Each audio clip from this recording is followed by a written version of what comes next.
হয় আজকের দিনে দাঁড়িয়ে কোন ধরনের সমস্যা সাধারণ মানুষ সবচেয়ে বেশি ভুগছে বা পেশেন্টরা কোন সমস্যা নিয়ে আপনার কাছে আসে? তো সেখানে পিম্পলস বা অ্যাকনি, পিগমেন্টেশন, মেলাসমা বা মেচেদা আর hair fall obviously. Glowing skin মানে কিন্তু ভাবে যে ফেয়ার স্কিন, একদম প্রথমেই একটা ভাবে গ্লোয়িং স্কিন মানে চকচক করছে এবং তার সাথে আমি 1 টোন বা 2 টোন ফর্সা হয়ে গেছি।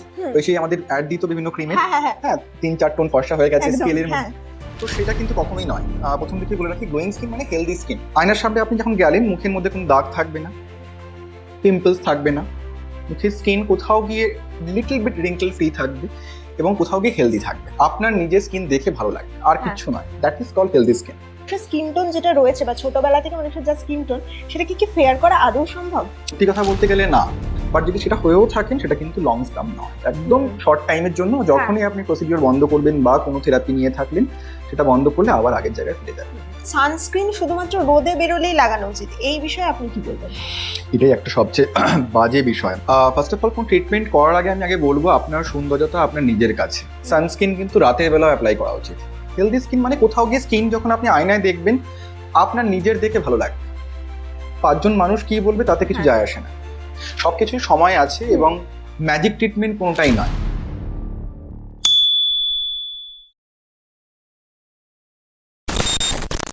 নমস্কার, আপনাদের সঙ্গে রয়েছি আমি সৌমিতা।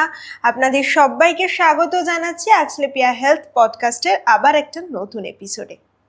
আমরা প্রত্যেকেই চাই নিজেদেরকে সব সময় যাতে সুন্দর দেখতে লাগুক, কিন্তু অনেক সময় আমরা আমাদের মনোমতো সাজ পোশাক পরার পরেও নিজেদের স্কিনটা ঠিকঠাক না থাকার জন্য সব সময় দেখতে ভাল লাগে না। আবার অনেকের চুল নিয়ে নানান সমস্যায় জেরবার হয়ে যায়।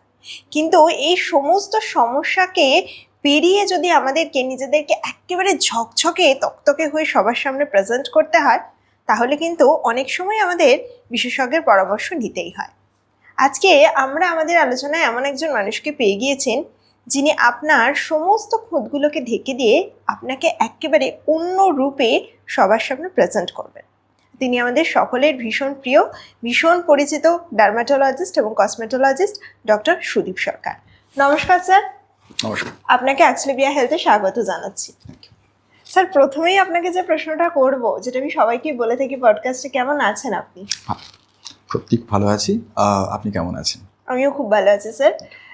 স্যার, এবার বলুন, এই যে আপনার স্কিনটা এত গ্লো করছে, আপনার ডেইলি রুটিনটা কিরকম? আপনার স্কিন কেয়ারের রহস্যটা কি? নাথিং সেরকম সিরিয়াস কিছু নয়। আমি যেরকমভাবে পেশেন্টকে গাইড করি সেই সেমভাবে আমি নিজের স্কিন কেয়ার করি। সো স্কিন কেয়ারের জার্নিটা শুরু হয় অনেক ছোট থেকেই, হ্যাঁ, কিছুটা অজান্তে। সত্যি কথা বলতে গেলে আমার জন্মদিনে আমার একটা ফ্রেন্ড সানস্ক্রিন গিফট করে। আচ্ছা। তো কিছুটা না জেনেই আমি অ্যাপ্লাই করা শুরু করি। তো সেন্স মাধ্যমিক অ্যাপ্রক্সিমেটলি 2009-10। তো জেনে শুনে হোক না জেনে শুনে হোক অ্যাপ্লাই করা শুরু করি। প্রায় ধরে রাখুন আজ 20-22 বছরের কাছাকাছি, মানে অলমোস্ট 15 ইয়ার্সের উপরে আমি সানস্ক্রিন অ্যাপ্লাই করছি।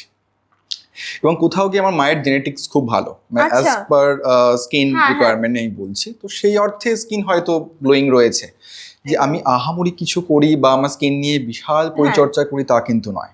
মানে বেসিক পরিচর্যাটা তো বেসিকটা অবশ্যই অবশ্যই করা হয় এবং তার সাথে অবশ্যই কিছু ট্রিটমেন্ট আছে, সেটা আমি পরে ডিসকাশনে আসছি। একদম। তো বেসিক ট্রিটমেন্টটা দরকার। হ্যাঁ স্যার, এই যে বেসিক ট্রিটমেন্ট কি কি হতে পারে সেগুলো নিয়ে তো আমরা ডিসকাশন করব।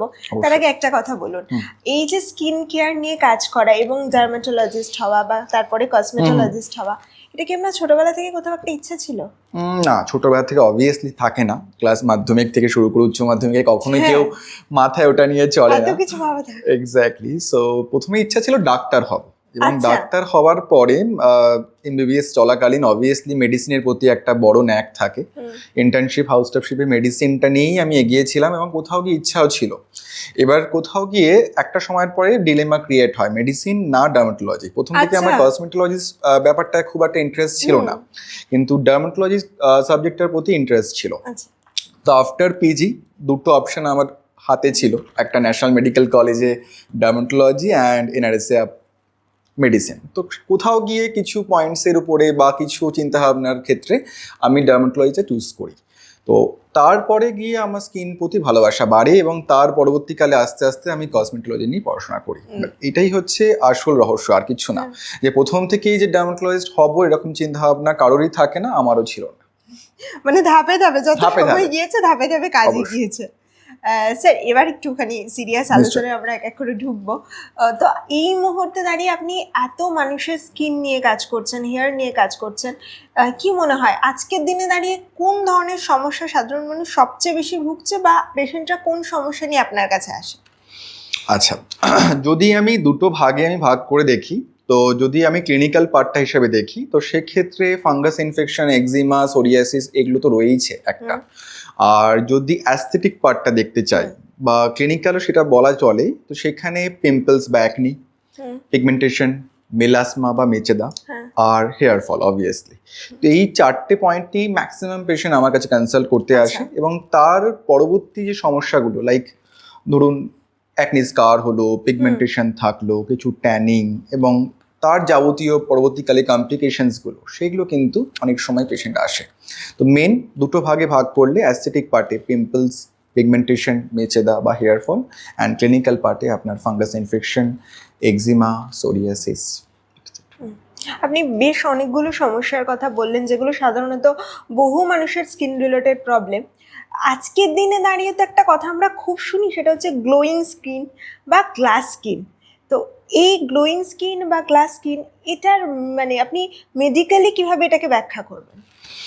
আচ্ছা, গ্লোয়িং স্কিন, লোকে গ্লোয়িং স্কিন মানে কিন্তু ভাবে যে ফেয়ার স্কিন, একদম প্রথমেই একটা ভাবে গ্লোয়িং স্কিন মানে চকচক করছে এবং তার সাথে আমি 1 টোন বা 2 টোন ফর্সা হয়ে গেছি।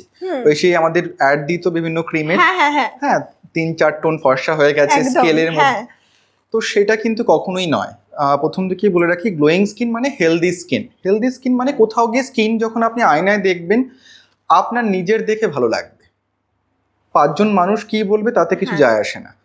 আয়নার সামনে আপনি যখন গেলেন, মুখের মধ্যে কোনো দাগ থাকবে না, পিম্পলস থাকবে না, মুখের স্কিন কোথাও গিয়ে লিটল বিট রিঙ্কেল ফ্রি থাকবে, এবং কোথাও গিয়ে হেলদি থাকবে, আপনার নিজের স্কিন দেখে ভালো লাগবে, আর কিচ্ছু নয়। That is called healthy skin.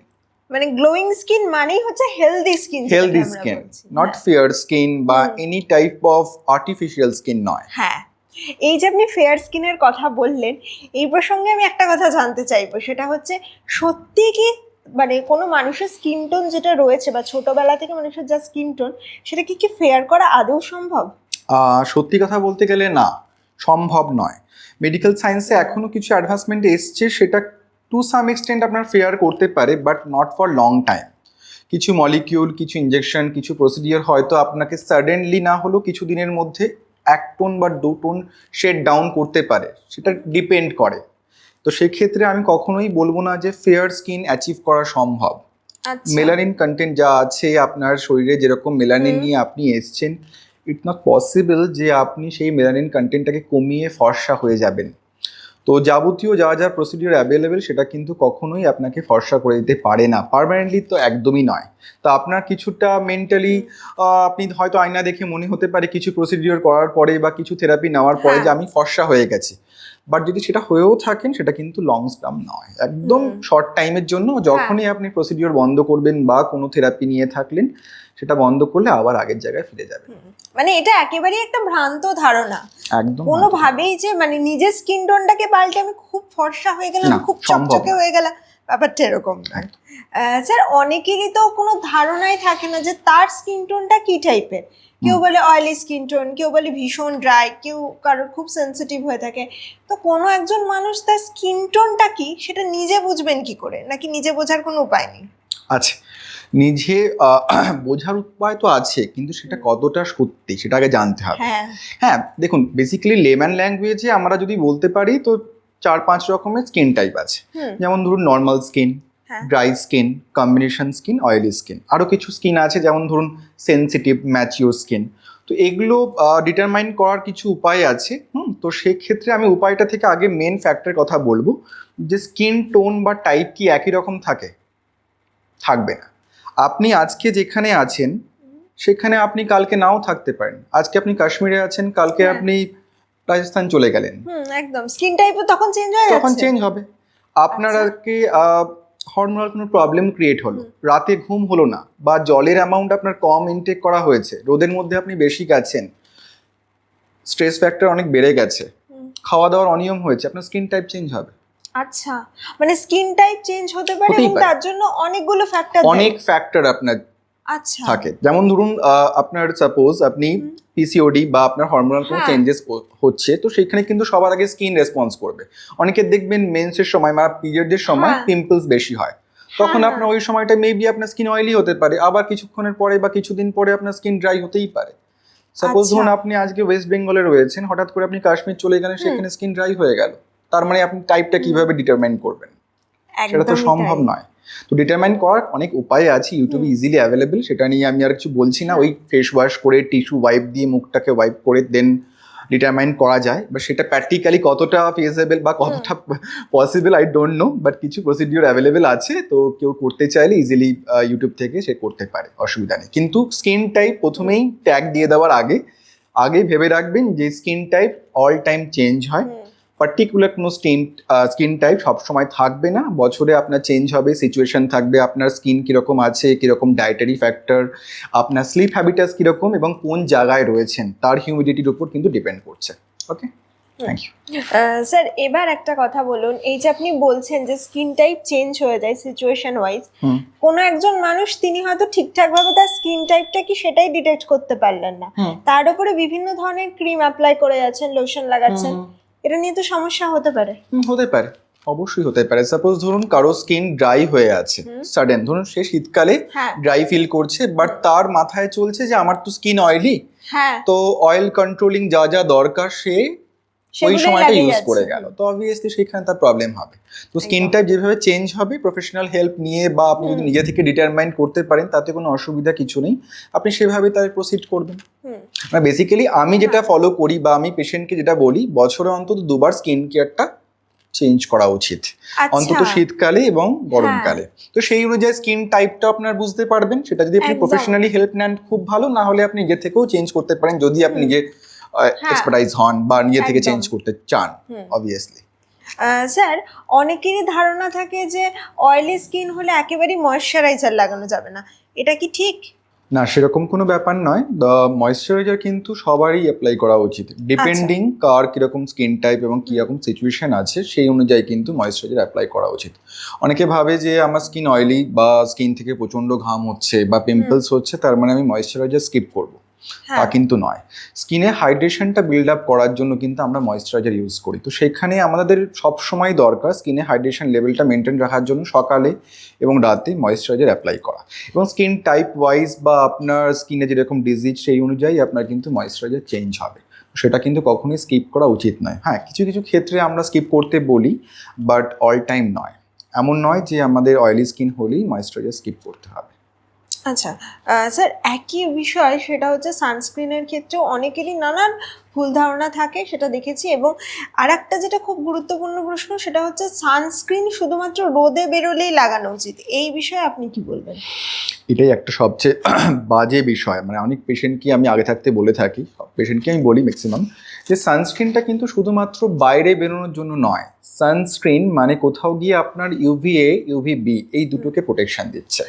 তো সেক্ষেত্রে আপনি যখন ঘরে বসে আছেন, সাপোজ ধরুন আপনি জানলার সামনে বসে আছেন বা সাপোজ ধরুন মোবাইল ল্যাপটপে কাজ করছেন, ইভেন আপনি রান্নাঘরে যাচ্ছেন, এক্স্যাক্টলি, বা ধরুন এই যে পডকাস্টে আমরা বসে আছি, এতগুলো আপনি লাইটের মধ্যে বসে আছি, তো সেখানে কিন্তু কোথাও ইউভিএ কিন্তু রয়েছে। তো এই ইউভিএ ড্যামেজ কিন্তু অল টাইম হচ্ছে, তো সেক্ষেত্রে আপনার কিন্তু সানস্ক্রিন বাড়িতে থাকলেও কিন্তু অ্যাপ্লাই করা উচিত। এক্স্যাক্টলি, ইভেন ধরুন আমি বলি সানস্ক্রিন কিন্তু রাতের বেলাও অ্যাপ্লাই করা উচিত। এবার কেন বলছি, এবার অনেকের লাইফস্টাইল কিন্তু আলাদা।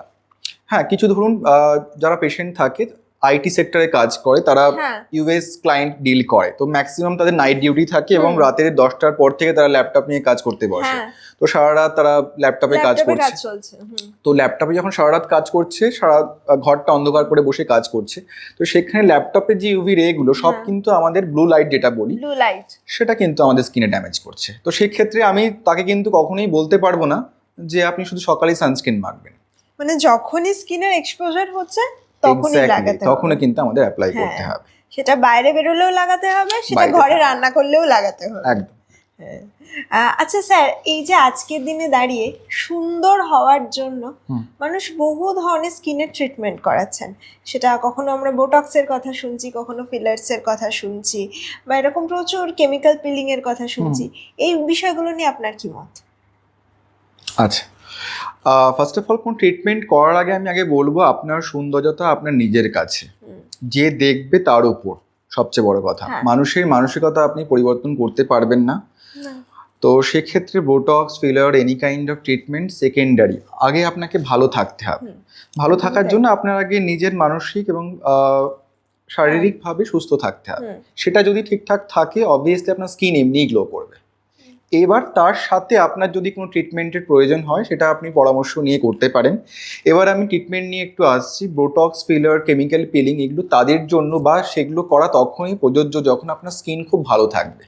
আচ্ছা, মানে স্কিনটা খুব ভালো থাকলে তবেই আপনি এগুলো করতে পারেন বা করা উচিত আইডিয়ালি। সাপোজ ধরুন আপনি স্কিন ড্যামেজ করে নিয়েছেন বা কোনো কিছু অ্যাপ্লাই করে স্কিনটা আপনার অ্যাবিউজড হয়ে আছে, তো সেইখানে আপনি কোনো ট্রিটমেন্ট করলেন সেখানে আপনার কিন্তু ভালো রেজাল্ট আসবে না।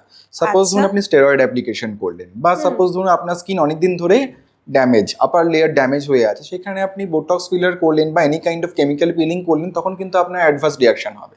তো সেই ক্ষেত্রে আগে আপনি স্কিন ইভ্যালুয়েশন করে স্কিনটাকে একটা হেলদি জায়গায় নিয়ে আসুন, দেন আপনি অ্যাস্থেটিক যে প্রসিডিওরগুলো আছে সেগুলোর দিকে কনসেন্ট্রেট করবেন। তার আগে কিন্তু করে লাভ হবে না। আচ্ছা, মানে এটা খুবই একটা গুরুত্বপূর্ণ কথা বললেন, কারণ সাধারণত মানুষের ধারণা থেকে স্কিনটা নষ্ট হয়ে যাচ্ছে, তাই আমি সৌন্দর্যের জন্য এই ধরনের ট্রিটমেন্ট গুলো করাবো। আগে আপনার স্কিন রিপেয়ার হবে, তারপরে আপনি আস্তে আস্তে করবেন। সবকিছুই সময় আছে এবং ম্যাজিক ট্রিটমেন্ট কোনোটাই নয়। না আজকে আমি ডক্টরের কাছে গেলাম, কোনো একটা ট্রিটমেন্ট নিলাম, আজকে ট্রিটমেন্ট করলাম এবং সারা বছর আমার ঠিক থাকবে, বা আজকে ট্রিটমেন্ট করলে আর সারা জীবন কিছু করতে হবে না, একদমই না।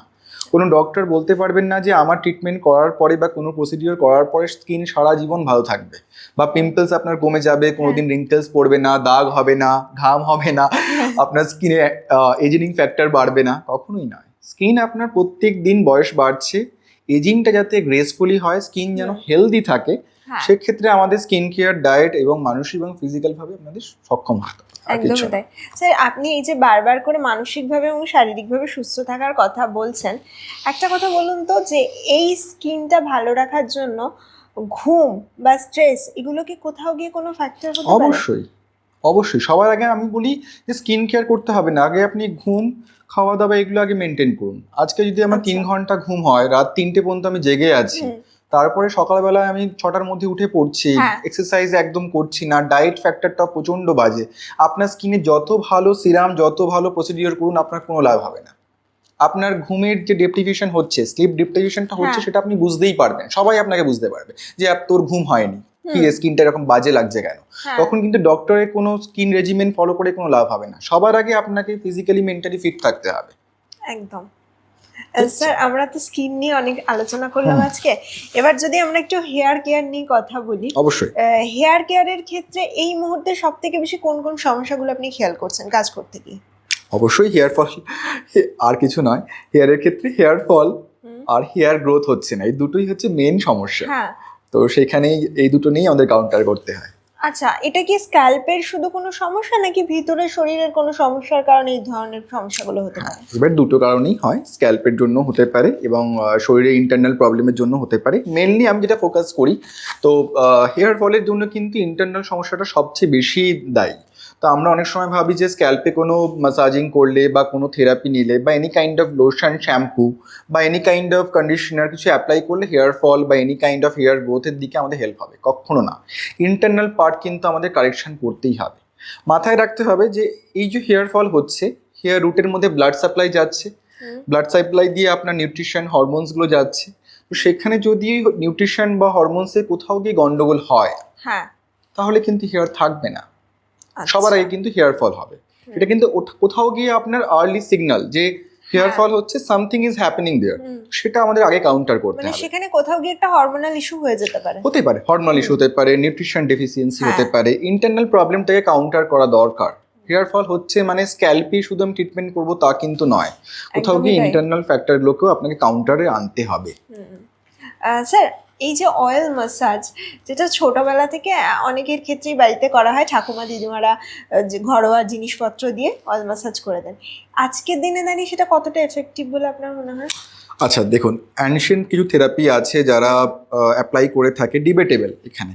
এবার দেখুন, বডি নিজে থেকে সিবাম সিক্রেশন করে, বডি সিবাম সিক্রেশন করে, অয়েল সিক্রেশন করে বডি নিজেকে অয়েলি রাখতে হেল্প করে। তো সেই ক্ষেত্রে অয়েল ম্যাসাজ খুব একটা হেল্পফুল নয়। কিন্তু স্টিল আমি কিছু কিছু মলিকিউলস আছে, কিছু কিছু যেমন ধরুন বাদাম তেল বা সাপোজ ধরুন রোজমেরি ওয়াটার বা অয়েল, টু সাম এক্সটেন্ট আপনি অ্যাপ্লাই করতে পারেন, ম্যাসাজ করতে পারেন, বাট লং টাইমের জন্য নয়। আর যাদের সেভরিক ডার্মাটাইটিস বা অয়েল সিক্রেশনের বেশি টেন্ডেন্সি রয়েছে বা ড্যান্ড্রাফ রয়েছে, সত্যি কথা বলতে গেলে, তো ড্যান্ড্রাফের ক্ষেত্রে আমি অয়েল ম্যাসাজটা অ্যাভয়েড করতেই বলি। আর করলেও খুব ফ্রিকুয়েন্টলি নয়, weekly twice or thrice weekly, এবং শর্ট টাইমের জন্য, not for long time. Sir, এই অয়েল ম্যাসাজের পাশাপাশি আর একটা জিনিস জিজ্ঞেস করবো, সেটা হচ্ছে আজকের দিনে দাঁড়িয়েও বহুজন চুলে ডিম দই লাগাচ্ছেন, কেউ মধু লাগাচ্ছেন, এরকম ঘরোয়া প্রচুর রেমিডি উপকরণ হাজার কিছু লাগানো হচ্ছে, এগুলো কি সত্যি কার্যকরী কোথাও? এবার দেখুন, খাওয়ার জিনিস ইন্ডিয়ার মতন কান্ট্রিতে, সেখানে হেয়ারে বা স্পেসে অ্যাপ্লাই করার কোনো দরকার নেই। খাওয়ার জিনিস কেন আমি হেয়ারে অ্যাপ্লাই করব? মুখে শসা লাগাচ্ছে, দরকার নেই। যেটা খাওয়ার জন্য তৈরি হয়েছে, তাহলে ভগবান মানে হেয়ার এবং স্কিনে অ্যাপ্লাই করার জন্যই তৈরি করতে পারতো, তাহলে ফুড পার্টিকেল হিসেবে থাকতোই না। এবার সেটার কোনো অথেন্টিসিটি নেই। আজকে আপনাকে কেউ ধরুন বললো যে হেয়ারের মধ্যে ডিম বা সাপোজ আর্গান অয়েল বা সাপোজ কিছু একটা পেঁয়াজের রস, এক্স্যাক্টলি মাস্ক করে অ্যাপ্লাই করতে। পাশের বাড়ি কাকিমাকে জিজ্ঞেস করবেন, কেউ একটা রেসিপির সাথে টক দই মিশিয়ে দেবে, তার পাশের বাড়িতে জিজ্ঞেস করবেন ময়দা বা কিছু একটা মিশিয়ে দেবে। তো কোথাও গিয়ে অথেন্টিসিটি নেই, এবং যে কারোর ক্ষেত্রে রেজাল্ট ভালো আসতে পারে, কারোর খারাপ। তো সেক্ষেত্রে আমি সবসময় বলি, যেগুলো আপনার খাওয়ার জন্য তৈরি হচ্ছে সেগুলো কখনোই ফেস বা হেয়ারে অ্যাপ্লাই করে খাবারে অপমান করবেন না, এবং এতে ভালো হবে না খারাপ হবে সত্যিই বলা মুশকিল, কিন্তু as a doctor, as a dermatologist আমি কখনোই সেটা রেকমেন্ড করবো না। বাকিটা অবশ্যই আপনার ইচ্ছা। স্যার, এবার একটু র্যাপিড ফায়ারে যাচ্ছি। কয়েকটা প্রশ্ন এসেছে দর্শকদের তরফ থেকে। স্যার, সপ্তাহে কদিন শ্যাম্পু করা উচিত? এটা একটা খুব ভালো প্রশ্ন। সপ্তাহে যদি রোজ আপনাকে বাইরে বেরোতে হয়, রোজ যদি পলিউশনের মধ্যে থাকতে হয়, রোজ শ্যাম্পু করবেন, কোনো অসুবিধা কিছু নেই। আচ্ছা, লুফা ব্যবহার করা ঠিক না ভুল? না, দরকার নেই। লুফা ব্যবহার করলে অনেক সময় অনেক স্কিনের প্রবলেম অ্যাগ্রাভেট করে, বিশেষ করে কালো প্যাচেস তৈরি হয় হাতে পিঠে, আমরা বলি সেটা ম্যাকুলার অ্যামিলোইডোসিস। তো লুফাটা অ্যাভয়েড করতে পারলেই ভালো। এই মুহূর্তে সব থেকে বেশি ওভাররেটেড ট্রেন্ড আপনার চোখে কি পড়ছে? Korean skin care, Korean skin trend বা কোরিয়ান গ্লাস স্কিন। সব থেকে common skin problem related myth কি রয়েছে? স্কিন প্রবলেম, সানস্ক্রিন ঘরে থাকলে অ্যাপ্লাই করা উচিত নয়। বোটক্স না ফিলার্স, কোনটাকে আপনি দুটোর রেকমেন্ড করবেন? আলাদা কিন্তু ইন্ডিকেশন রয়েছে। বোটক্সের ইন্ডিকেশন আলাদা, ফিলারের ইন্ডিকেশন আলাদা, দুটো আলাদা ওয়ে এবং দুটো হচ্ছে আলাদা পাথওয়ে। সাপোজ ধরুন কেউ যদি বলে চাউমিন না বিরিয়ানি, তো দুটোর আলাদা, কমপ্লিটলি ডিফারেন্ট একদম। একটা চাইনিজ, একটা ইন্ডিয়ান, তো সেখানে দুটো আলাদা। দর্শকদের উদ্দেশ্যে এবার বলে দিন, অনুষ্ঠান শেষের আগে, স্কিন ভালো রাখার জন্য এবং একই সঙ্গে হেয়ার ভালো রাখার জন্য কি কি ডেইলি রুটিন ফলো করতে হবে? ওকে, ফাইন। তো এখন তো গরমকাল, তো সেখানে আমি বলবো স্কিন ভালো রাখতে গেলে বেশি কিছু নয়, 3টে জিনিস আপনি অ্যাপ্লাই করুন according to your skin type. তো সেখানে আপনাকে ফেস ওয়াশ, একটা moisturiser light based and sunscreen সকালে, রাতে আপনার ফেস ওয়াশ অ্যান্ড ময়েশ্চারাইজার। যদি আপনার বয়স 30-এর উপরে হয়, আপনি ডক্টরের পরামর্শ নিয়ে রেটিনল অ্যাপ্লাই করতে পারেন, আদারওয়াইজ আপনি ময়েশ্চারাইজারই অ্যাপ্লাই করবেন। হেয়ারের ক্ষেত্রে রেগুলার হেয়ার ওয়াশ করা দরকার। যাদের ড্যান্ড্রফের সমস্যা রয়েছে তাদের রেগুলার কিন্তু অ্যান্টিফাঙ্গাল শ্যাম্পু ইউজ করতে হবে, আর তার সাথে কিন্তু কন্ডিশনারটা ব্যবহার করবেন। অনেকের মিথ থাকে যে শ্যাম্পু আমি রেগুলার ব্যবহার করলে চুল রাফ হয়ে যাবে, একদমই নয়। শ্যাম্পু রেগুলার ব্যবহার করুন, তার সাথে আপনি দরকার হলে হেয়ার স্পা বা হেয়ার মাস্ক ইউজ করতে পারেন। অবশ্যই রেগুলার আপনার ব্লাড টেস্টগুলো করা দরকার, রুটিন ব্লাড টেস্ট কিছু দরকার, যেমন ধরুন থাইরয়েড প্রোফাইল, আয়রন প্রোফাইল, তার সাথে আপনার ভিটামিন ডি, এই প্রোফাইলগুলো রেগুলার কিন্তু চেক আউট করে নেওয়া উচিত আইডিয়ালি। সেখানে আপনার স্কিন এবং হেয়ার দুটো সম্পর্কেই আপনি স্বচ্ছ একটা ধারণা পাবেন। দেখুন, স্কিন হেয়ার বেশি কিছু চায় না। আগেকার দিনে মানুষজন কিন্তু এত কিছু অ্যাপ্লাই করতো না, এত কিছু অ্যাপ্লাই করার প্রয়োজনও লাগে না। একদম ডিসিপ্লিন ওয়াইজ আপনাকে ফলো করতে হবে। আজকালকার দিনে না মানুষজন খুব মোটিভেশন পাগল বলতে পারেন। তো আজকে কিছু ট্রেন্ডিং কোনো টপিক বা ট্রেন্ডিং কোনো স্কিন কেয়ার হলো, মানুষটা কিনে ফেলে, তারপরে গিয়ে সেটা ফলো করতে পারে না। মোটিভেশন কিন্তু আপনাকে বেশি দূর নিয়ে যাবে না। একই স্কিন কেয়ার রেগুলার বেসিসে আপনি ফলো করলে, ডিসিপ্লিন ওয়াইজ ফলো করলে আপনার স্কিন সঙ্গ দেবে এবং শেষ বয়স পর্যন্ত থাকবে। দেখুন, বয়সের ছাপ আপনি লোকাতে পারবেন না, এজিং কিন্তু আমরা আটকাতে পারি না। আমরা অ্যাজ এ ডক্টর এজিংটা গ্রেসফুলি করতে দিতে পারি, নাহলে কিন্তু 70 বছরও স্কিন টান নিয়ে মানুষ মৃত্যুশয্যায় যেত। সুতরাং ভালো থাকবেন, ভালো রাখবেন সবাইকে, নিজেও ভালো থাকুন, সবাইকে ভালো রাখুন। থ্যাংক ইউ স্যার, আপনাকে অসংখ্য ধন্যবাদ। দর্শকদের উদ্দেশ্যে বলবো যে স্যার যেরকমভাবে বলে দিলেন সেইভাবে কিন্তু আপনারা স্কিনটাকে প্রিপেয়ার করুন, স্কিনটাকে ভালো রাখার চেষ্টা করুন। হেয়ার কেয়ার তো অবশ্যই করবেন। আর আপনারা যদি স্কিন বা হেয়ার রিলেটেড কোনো ধরনের সমস্যায় ভোগেন তাহলে কিন্তু আপনারা অবশ্যই স্যারের সঙ্গে যোগাযোগ করতে পারেন। স্যারের সঙ্গে যোগাযোগ করার জন্য আপনারা স্ক্রিনে দেওয়া আক্সলেপিয়ার নাম্বারে কল করতে পারেন। টিম আক্সলেপিয়া সবসময় রয়েছে আপনাদের পাশে। আজকের মতো আমাদের পডকাস্ট এই পর্যন্তই। আবার দেখা হবে পরের এপিসোডে। আপনারা কোন কোন ধরনের পডকাস্ট আমাদের সঙ্গে দেখতে চান অবশ্যই জানাবেন। সকলে ভালো থাকুন, সুস্থ থাকুন, দেখতে থাকুন আক্সলেপিয়া হেলথ। নমস্কার। আস্কলেপিয়া হেলথে রয়েছেন নানা ক্ষেত্রের বিশেষজ্ঞ ডাক্তার, যারা আপনার সমস্ত চিকিৎসা ঘটিত সমস্যার সমাধান করে দেবেন অনলাইন। মাত্র কয়েকটি ক্লিকে বুক করে ফেলুন ডাক্তারের অ্যাপয়েন্টমেন্ট। ডাউনলোড করুন আস্কলেপিয়া হেলথ। ভালো থেকো।